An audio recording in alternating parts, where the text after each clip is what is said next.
Olha, tinha quase 50 pessoas aqui. Eu quero todo mundo de volta. A gente vai falar agora da parte da cinemática. E com o Fábio Marcelo. E vai ser um prazer estar com ele de novo. Hermes, querido.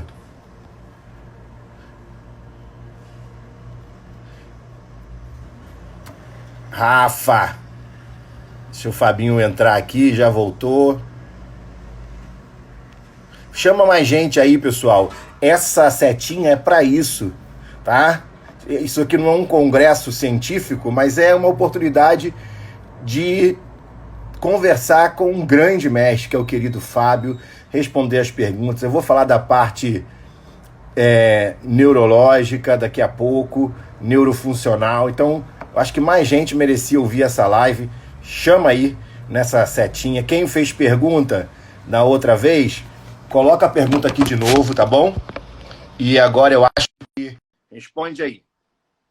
Me digam se vocês estão me ouvindo bem. Cíntia, sempre atento aqui. Obrigado pela audiência. Estou ouvindo até cachorro latindo. Então tá bom, o áudio tá bom. Tá legal aí? Melhorou bastante. Estou te vendo agora. Vamos ver o que o pessoal está dizendo. O áudio tá bom, pessoal?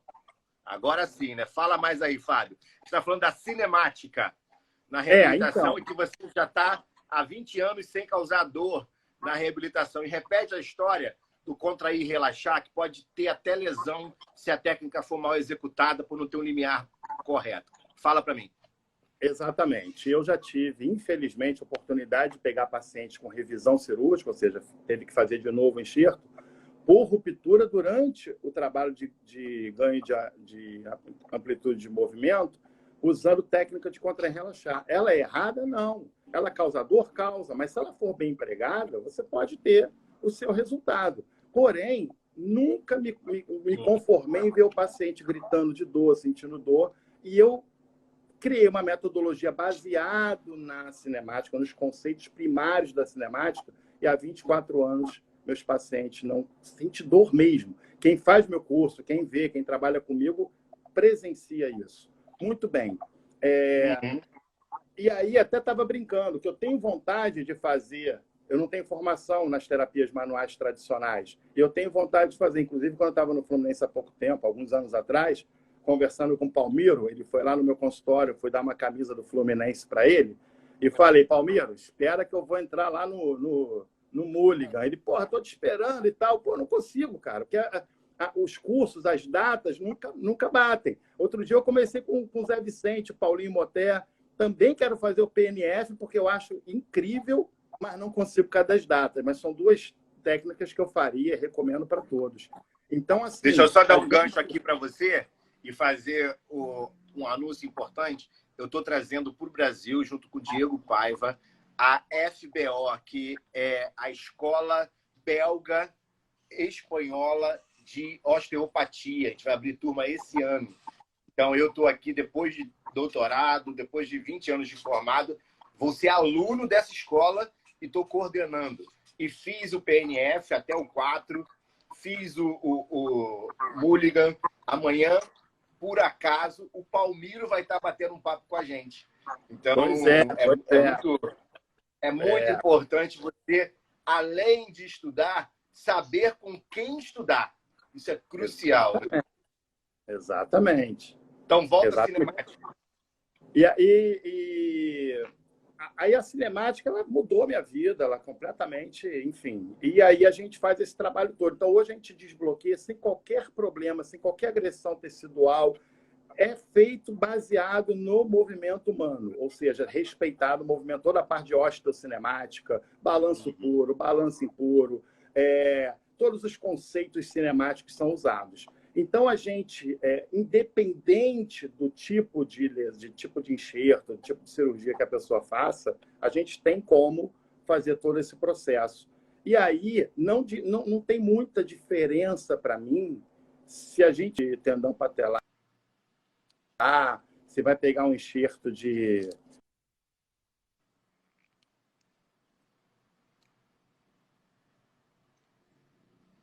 Tá me ouvindo?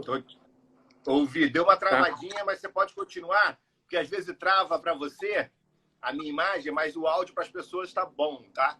Vamos continuar, mesmo que dê uma travadinha, as pessoas vão dar o feedback para a gente, se travou ou não.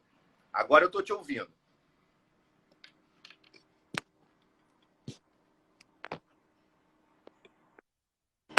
Deixa eu mudar. Eu estou no 4G. Estou no 4G com sinal máximo. Eu vou botar o meu aqui no 4G, pedir uma pausa para o pessoal não sair, porque pode ser que o meu precise do 4G.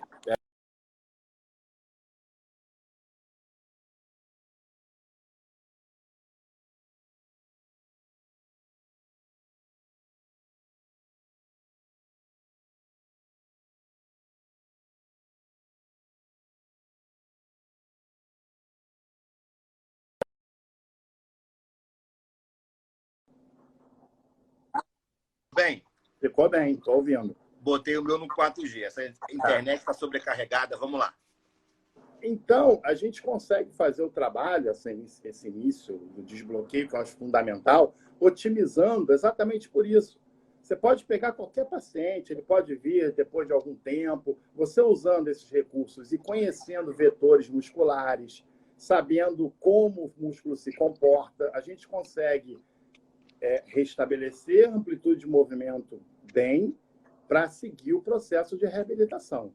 Não eu falei com o Fabão esses dias. Fabão é um fisioterapeuta nosso mais novo, talvez da minha geração, lá da Bahia.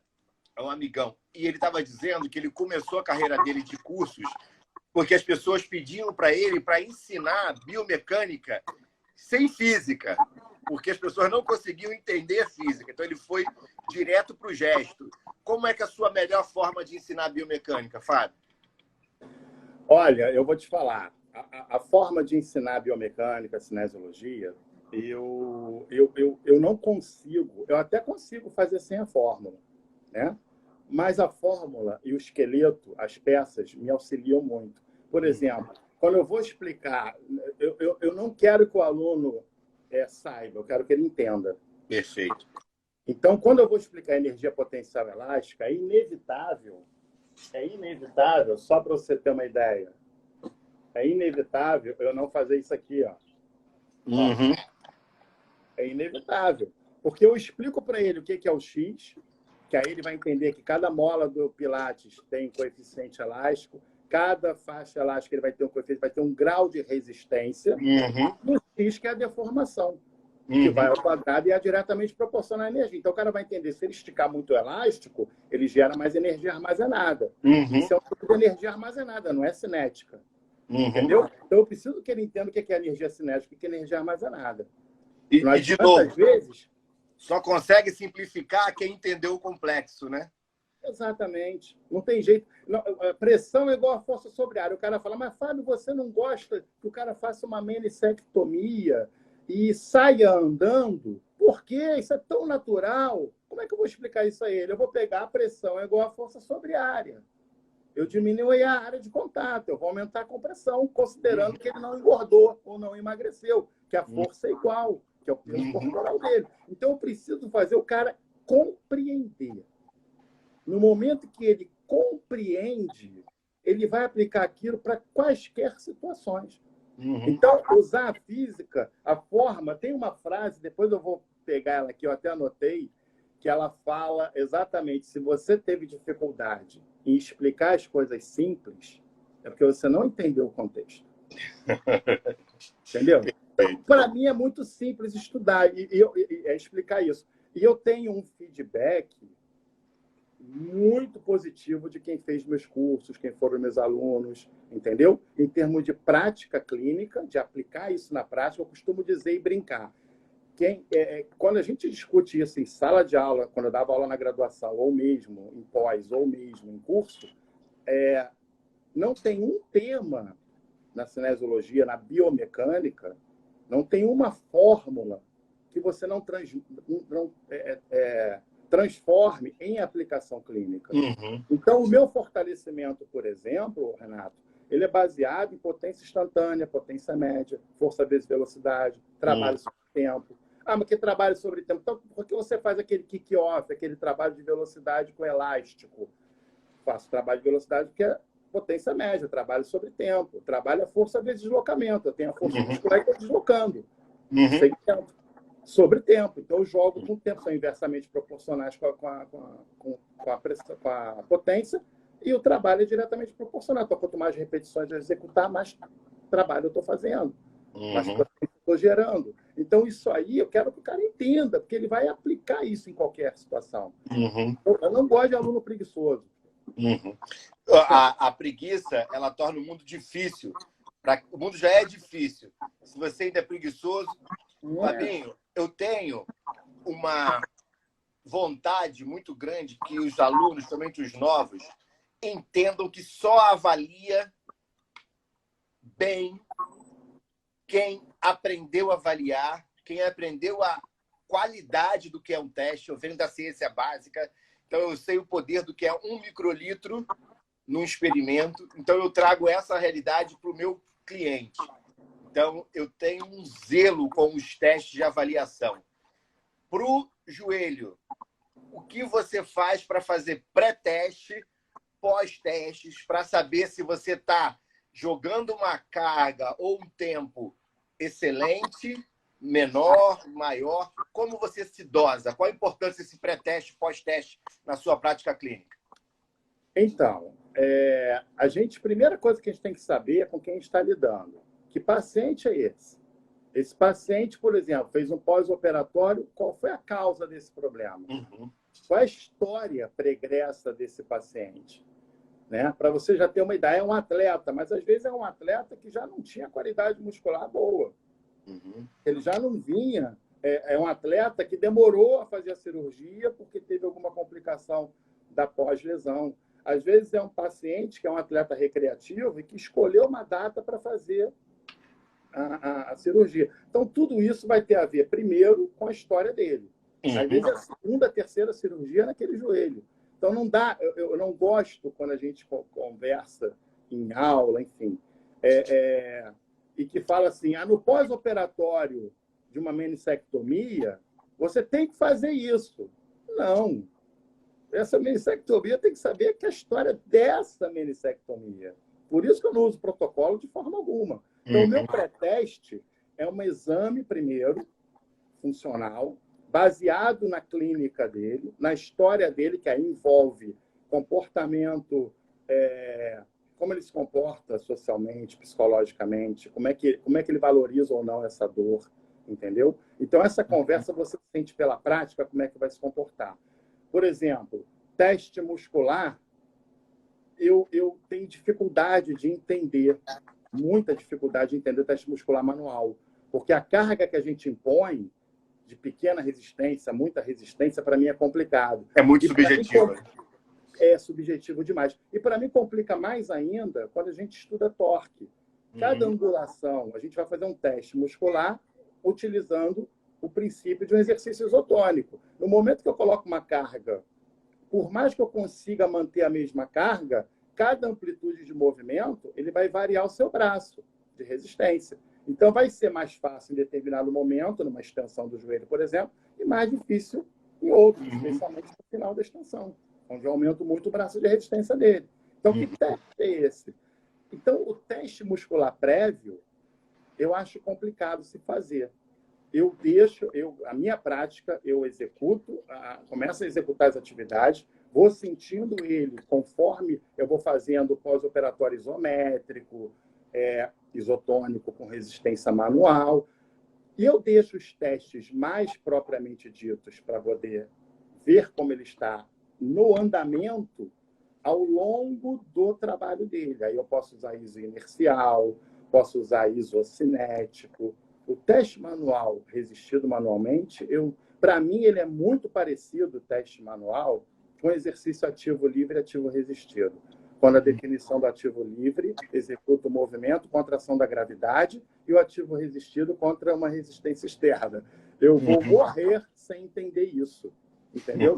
Como se a gravidade não fosse uma resistência segundo a segunda lei de Newton, da lei da resultante das forças, né? Onde força é massa vezes aceleração, P é mg. Então, gravidade, só tenho massa, sendo submetido à ação da gravidade, eu tenho uma resistência.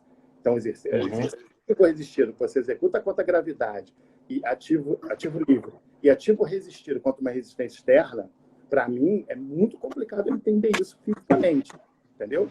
Então, é a mesma coisa que eu executar um teste manual com variação de torque de braço de resistência, ainda que eu consiga manter a mesma resistência na amplitude, que a gente não consegue. Então, para mim, não é tão fidedigno quanto eu perceber na qualidade muscular do paciente no meu dia a dia de pós-operatório e pré-operatório. Então, para mim, é muito mais significativo isso. E depois a gente faz realmente testes. Eu uso mais o isocinético e o isoinercial. Para mim, eles são mais próximos da realidade, embora não seja a realidade, porque eles mantêm uma mecânica de avaliação e de condução de movimento completamente diferente do que ele vai fazer aqui fora, que é o isotônico.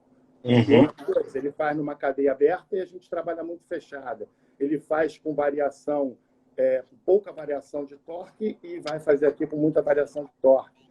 Ele faz estático e ele aqui vai fazer dinâmico. Então, é mais para a gente ter um parâmetro. Eu considero mais como parâmetro. Então, nesses casos, eu prefiro utilizar dessa forma.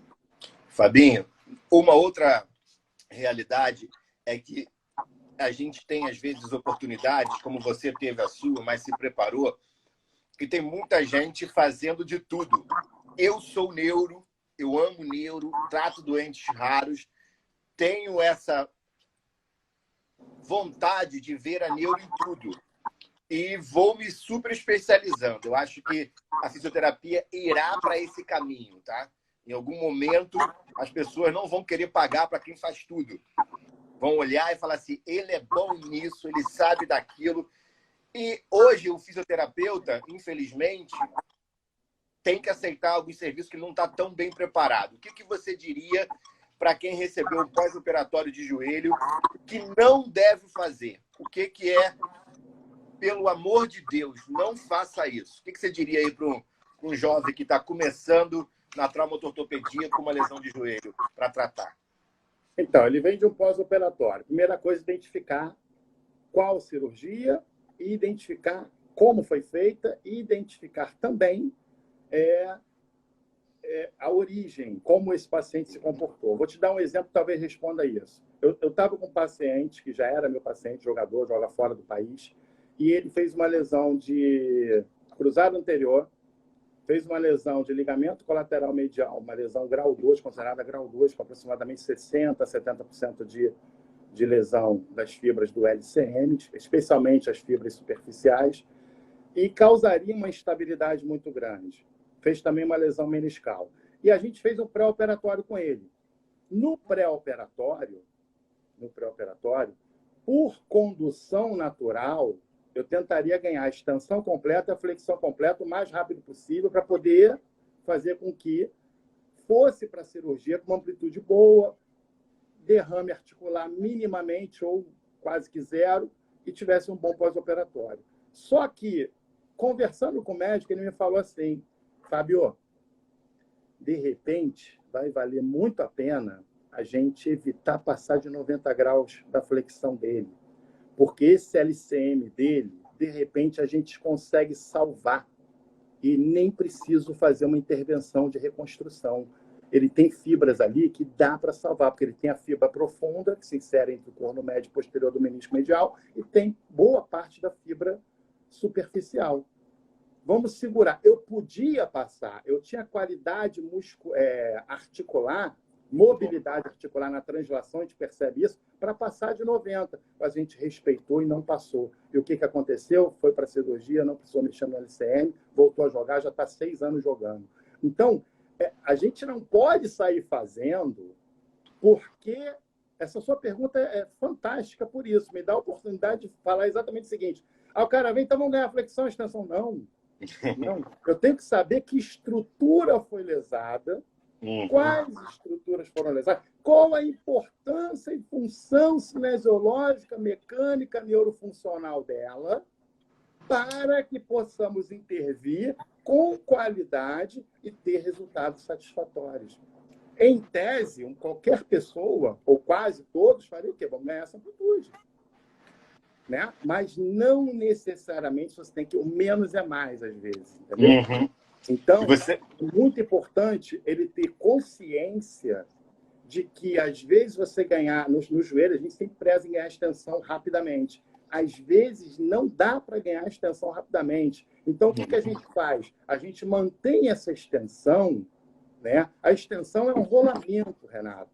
A extensão é o conjunto do deslizamento com rotação, já que essa articulação é um balanço impuro. A minha extensão em cadeia aberta, eu vou ter rotação lateral da tíbia, ou em cadeia fechada, a rotação medial do fêmur. Então, eu mantenho o ganho de rotação interna do fêmur, mantenho o ganho de rotação lateral da tíbia, mantenho translação anterior e posterior, especialmente anterior, mantenho todo o tecido adjacente preparado para, quando eu puder rolar, estender, eu estendo com segurança.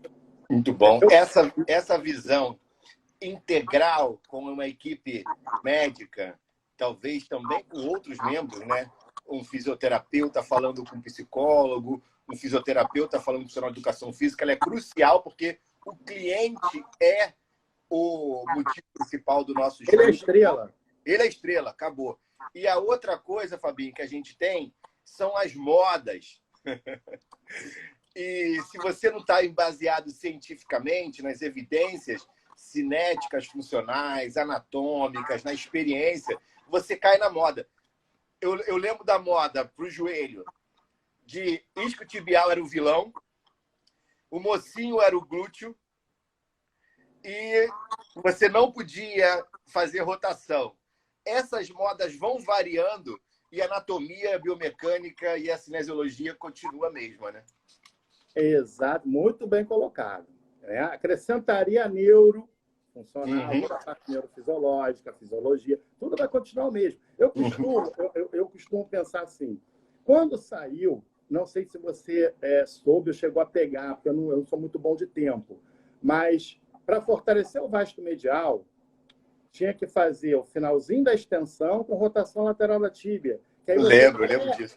Pré-estiraria o VM e o VMO, eles têm resultante vetorial de ação muscular oblíqua.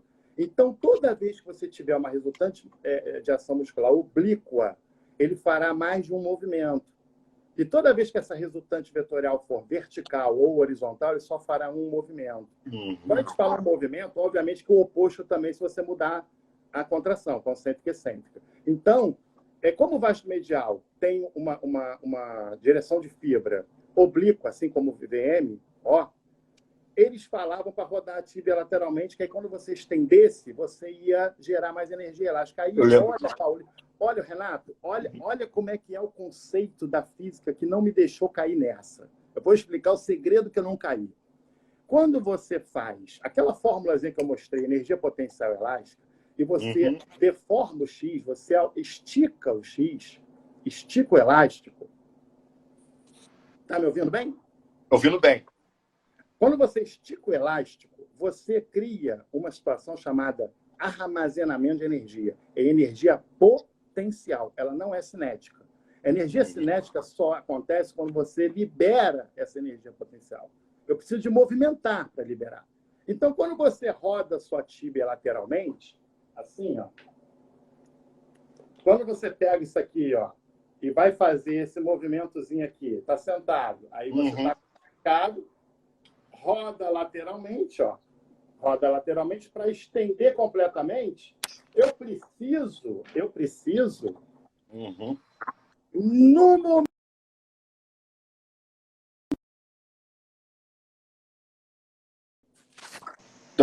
Perdão, estou te ouvindo. Pode continuar. No momento que eu estenda o joelho, aquela energia que eu armazenei em rotação lateral, eu tenho que rodar medial para se transformar em cinética.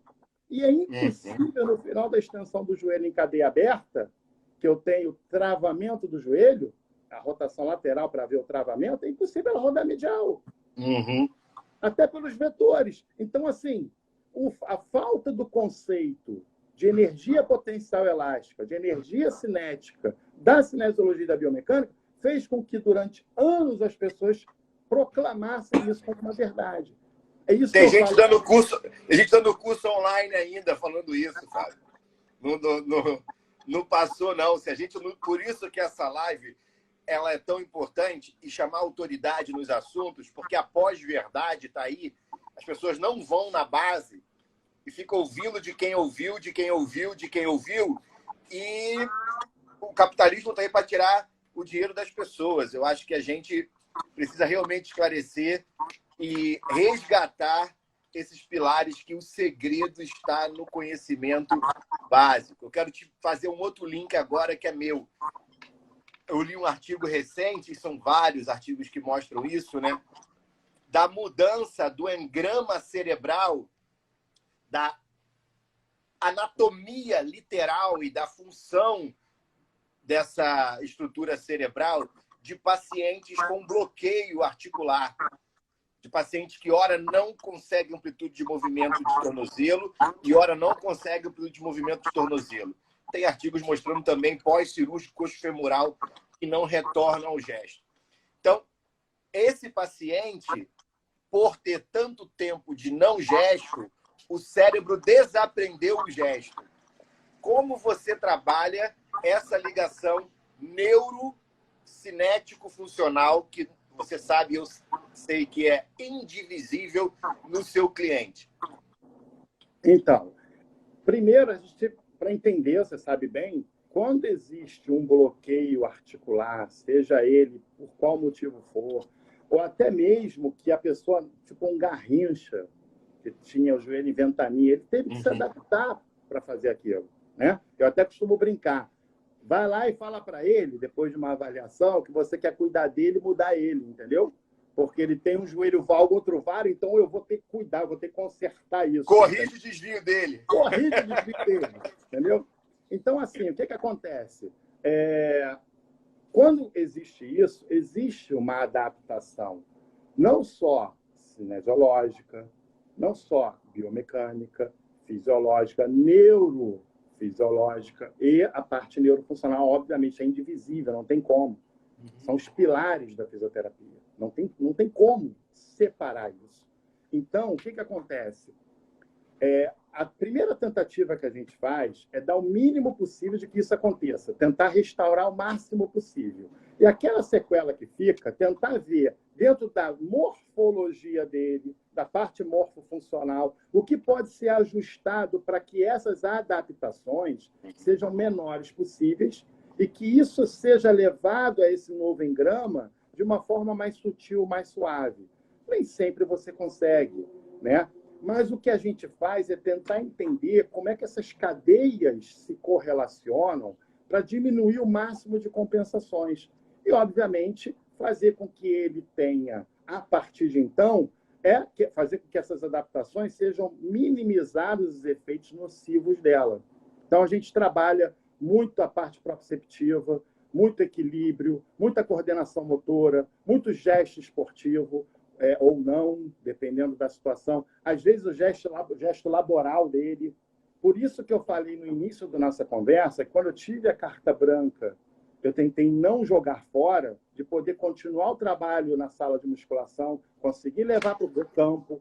Eu sempre levei, desde o meu início de trabalho na fisioterapia esportiva, sempre levei para a areia, para o campo, para a quadra. Nunca me faltou esse processo. E toda vez que alguém entrou tentando tirar, eu tive o apoio de quem tinha que ter e a gente seguiu, entendeu?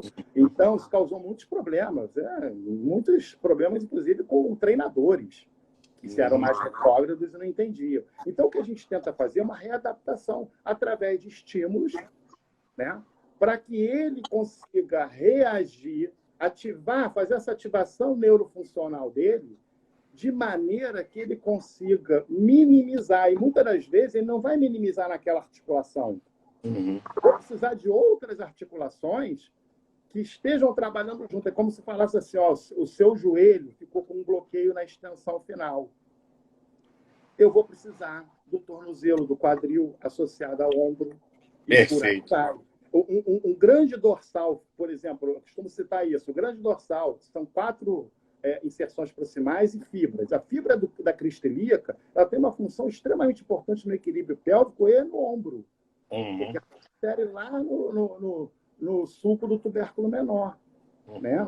Que está na margem medial. Então, você vai ter, não tem como você ignorar que esse músculo provavelmente vai gerar uma retração. Então, quando eu consigo fazer com que as outras articulações também entrem nesse sistema, eu minimizo o efeito e ele vai seguir o caminho dele, né? Ele vai seguir o caminho dele.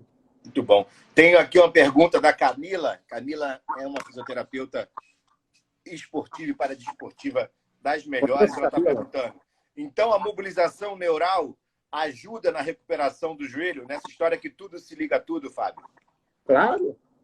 Claro que a mobilização neural vai contribuir. A gente tem encurtamentos e isquios que são debitados da conta do isquio e não é o isquio. É encurtamento neural. E você detectando isso, tem gente alongando o isquio 10 anos e o cara não se alonga. Entendeu? Então, você começa a debitar na conta do isquio e não é o isquio. É, muitas vezes, a parte nervosa, o nervo, e você tem que aplicar sim, tem que estar na manga todas as suas técnicas para você poder aplicar. É muito bem-vindo a mobilização neural. Eu costumo dizer que meus pacientes, eles não são só pregos. Tem paciente prego, parafuso, tem paciente rosca, tem paciente barbante.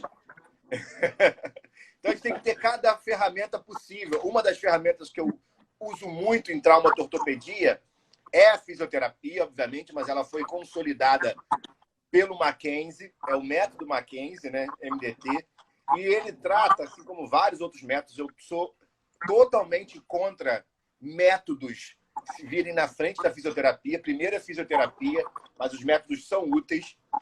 E o Mackenzie, ele preconiza que se há um problema na extremidade, possivelmente esse problema é central. Possivelmente esse problema é na coluna. Não estou falando agora da lesão que já está concretizada, uma lesão estrutural. Mas as queixas periarticulares, as queixas de joelho, você também tem essa visão que elas podem estar relacionadas à coluna, a uma má condução neuronal ou alguma região hipomóvel na coluna? Então, primeiro, só corroborando com o que você falou, nesse caso, a gente nunca sabe quem nasceu primeiro, se foi a galinha ou o ovo, né? Mas no caso da fisioterapia, a gente sabe. Foram as matérias essenciais. Depois nasceram os métodos. Sim, você pode ter, porque se a gente considerar que o eixo, a coluna sendo o eixo, depois você tem o sistema apendicular, você tem que passar pelo equilíbrio do eixo. Não tem dúvida disso. Desde a articulação temporomandibular, planta occipital, sacroiliaca, tudo isso você tem que avaliar, porque é dali que vai ser a distribuição de força. Tem testes hoje que você faz de distribuição de força, que você pisa em duas plataformas e vê se você está jogando o peso igual de um lado para o outro. E isso vai ter a ver com o quê? Entre outros fatores, morfofuncionais, geometrias articulares, comprimento de membros, tem a ver com como ele é distribuído ao longo do seu eixo da coluna. Não dá para isso. E muitas das vezes, a solução do problema, eu costumo dizer que o joelho, 70%, 80% do problema não é nele. Normalmente é tornozelo, é quadril. O que eu tenho é ombro, é a coluna, é a articulação temporomandibular. Perfeito. Né? Então, assim, o que eu tenho muito medo, né, como a clínica que a gente aprende ao longo de tanto tempo, é quando alguém chega e fala assim, o teste para dorsiflexão do tornozelo, ele é o responsável pelo problema do joelho. Aí fica aquilo, a comunicação desse novo dado vira uma lei absurda. E não é assim. Eu já tive vários pacientes que não tinha 36 graus de flexão dorsal, jogam bola até hoje sem qualquer dano. Essa adaptação do aparelho locomotor, que é preconizada pelo sistema nervoso e adaptada pela parte toda neuronal, ela vai ter os ajustes de acordo com as necessidades. E a gente só tem que localizar e saber apertar os botões certos para ter resposta. Perfeito. É uma imagem que eu gosto muito, né? Do painel de controle, onde você ajusta ali frequência, quantidade, intensidade. E a outra imagem que eu gosto muito é que nós somos mecânicos. E quem entende isso sabe que a ferramenta pode ser útil, quando é útil, quando a utilizar. Fábio, já estamos chegando no fim. Conversar com amigo para isso, né, cara? Que isso? Parece É bom que demais. 10 minutos. Faria 5 horas de live. 5 horas também, rapaz. Mas é o Rapaz. gostinho. Eu quero ser seu aluno no curso, tá? Pode ter certeza disso. Vai acontecer. Essa quarentena está servindo para a gente ressignificar o que é importante. E eu queria que você agora desse um conselho para o Fábio, que estava pensando em fazer pré-vestibular na Fraice. O que você diria para ele para ter uma boa carreira? E já agradecer aqui a nossa audiência. Jorge Moura. Eu te amo, Jorge Moura. Está aqui com a gente. Nosso professor de Nosso professor. Na pós. Cara, eu trabalho com o Jorge, né? Eu fico com ele não sabe disso. Mas eu pergunto sobre como ele se relaciona com a sogra. Esse cara tem o que passar de vida tão grande que eu acho que os jovens não entenderam ainda que, apesar da coluna trair, da pele enrugar, do cabelo não ser mais o mesmo, é na maturidade que a gente mais pode entender a vida. E essa juventude hipervalorizada me assusta, Fábio. Então, eu queria que você falasse para esse jovem como dar dicas de como se comportar, o que não fazer, o que fazer. Eu acho que é a dica para o jovem fisioterapeuta que está nos ouvindo. Então, só para falar rapidinho um negócio sobre a cinesiologia biomecânica. A cinesiologia biomecânica, a tradução dela é o seguinte, eu vou tentar fazer uma tradução dela. É a fisiologia do aparelho locomotor. Porque quando você vai trabalhar no CTI, você tem que saber fisiologia cardiopulmonar. Quando você vai trabalhar, eu conversei isso com o Jorge. O Jorge é um cara que, a aula que ele começa lá na pós, ele começa uma parte só falando da física da água.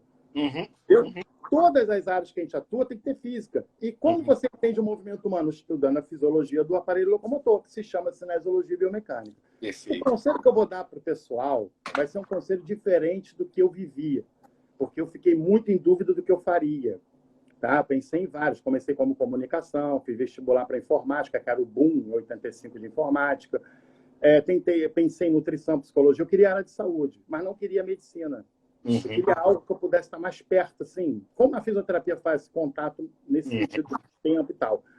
E quando eu escrevi para educação física, tinha um teste de habilidade específica. Eu treinei para o teste de habilidade específica, só que tinha como botar a segunda opção, que se eu não passasse no teste de habilidade específica, eu faria a segunda opção. Eu coloquei a segunda opção como físio. E ao longo do treinamento, eu falei, cara, não, eu vou faltar o teste que vai valer a físio, eu quero físio. E foi a última que eu escolhi, eu caí de paraquedas na físio, amigo. Foi assim. Então, eu faria a segunda coisa, entenda o que é a fisioterapia. Se você gosta de lidar com o ser humano nas relações mais íntimas, na acepção da palavra, você entender o ser humano como uma pessoa, não como uma máquina, que o corpo humano se comporta como um todo, não só na estrutura física dele, mas na estrutura mental, espiritual. Se você entende que o ser humano é esse ser, você faz fisioterapia. Só que a fisioterapia, ela requer um conhecimento da física, em todas as amplitudes. Se você tem disposição para desmitificar um pouquinho essa questão da física, faça a fisioterapia, que você será um excelente profissional. É a única coisa que a gente precisa dessa pessoa. E o pessoal mais novo? Gente, deixa eu dar um recadinho aqui, bem descontraído, meu amigo Renato. Ouçam as pessoas mais velhas. Eu não ouvi algumas coisas que a minha mãe falava e eu caía e me machucava à toa. E ela, como uma excelente mãe, não brigava comigo. Entendeu? Mas ouçam as pessoas que já ralaram, já construíram. Elas vão pavimentar muito mais fácil o caminho de vocês. Elas vão ser eternas, elas vão sair. Daqui a pouco eu estou saindo de cena. Entendeu? E os que vão continuar estão aí. Então, ninguém quer ocupar lugar de ninguém. Vocês vão ocupar os nossos lugares, mas ouçam-nos. Nós temos muitas coisas para contar para vocês. A gente está olhando vocês caírem à toa, se perdendo, como a gente falou na live, a gente está perdendo espaço. Eu não perco espaço, porque eu já fiz a minha carreira, você não perde espaço. A gente não vai mudar nada. Mas eu vejo o pessoal no próprio esporte perdendo espaço pra caramba. Eu vejo lutas que já eram para ter sido vencidas. Mas as pessoas querem... Aí esse pessoal sai, aí entra o pessoal no lugar deles, esquece o que eles fizeram e querem lutar sozinho de novo. A gente nunca vai a lugar nenhum. Se juntar todo mundo às gerações, a gente chega e encontra a Arca de Ouro mais rápido. Que bom, Fábio. Obrigado de novo por essa conversa anatômica, biomecânica, espiritual, filosófica. Eu acho que a quarentena está servindo para isso, mas seleciona quem você escuta. Amanhã eu vou estar aqui com o Palmiro, meio-dia. Sexta-feira eu vou estar com o Thiago, o menino da nova geração. Foi meu aluno no BMR. Hoje já é um doutorando querido, trabalha com o Clinton lá na FRJ. E 1h vou estar com o Henrique Bongarden. Amanhã tem 2 lives. Sexta-feira, 2 lives em seguida. Só fera. Só fera. É o que eu falo. Tem que ouvir esses caras. Entendeu? São ele, eu ouço. Eu vou, tu vai ver que amanhã eu vou estar aí. Eu tô quase todas, você sabe disso. Eu sei disso, eu sei disso. Eu ouço cada um que você leva aí. Olha que interessante. O Paulo Moté, o Zé Vicente, foram 2 que eu vi aí por último também, eles dão aula lá na pós. O Zé Vicente dava aula, agora o Paulinho está dando, por causa das questões de horários e tudo, da pós que eu coordeno. Eles dão aula lá para mim. Eu sou coordenador deles da pós. Ó, entre aspas. Coordenador. Eu sou o veículo de comunicação deles com a instituição. Muito bem. Aí eu podia pensar assim, pô, eu sou coordenador deles, né? Poxa vida. Não, cara, eu sento na aula para assistir com eles, cara. Essa é a melhor parte. Pode perguntar aos professores que dão aula no meu corpo docente. Pode perguntar se eu não sento e fico ouvindo as aulas deles. Perfeito. Tem sempre algo para aprender, não tenha dúvida. A mente que se abre a novos conhecimentos nunca mais voltará à mesma. Albert Einstein. É isso aí. É só se esvaziar um pouquinho do ego, da vaidade, que cabe coisa nova, né? Cabe muito. Conhecimento não ocupa espaço. Fábio, obrigado, cara. Obrigado mesmo. A gente vai se ver ou lá na sua pós, ou nos cursos, ou tomando um café em breve. Se cuida na quarentena. E obrigado por esse privilégio. Tamo junto sempre. Conte sempre comigo. Um abraço. Obrigado. Um abraço, gente. Tchau, tchau. Gente, que papo bom, hein? Que bom. Eu tô todo o dia, praticamente, com alguém, alguma autoridade. E o mais legal é a gente ver isso depois. Quem não viu agora vai poder ver no tratoubuntu.com. É um site onde eu reúno essas lives, tratoubuntu.com.br. Dá uma olhada lá. E tem o meu YouTube. Então, eu estou botando essas lives lá. Tá bom? Chama-se Trato Ubuntu também. Ubuntu, assim, ó. Ó, Trato Ubuntu, tá? Por favor, se inscreva. Se inscrever lá, o seu grande muito obrigado para mim. Até amanhã, meio-dia. Um abraço. Valeu, Jefferson. Valeu, Fabiano. Valeu, Márcia. Tchau, tchau, tchau. Até breve. Até amanhã.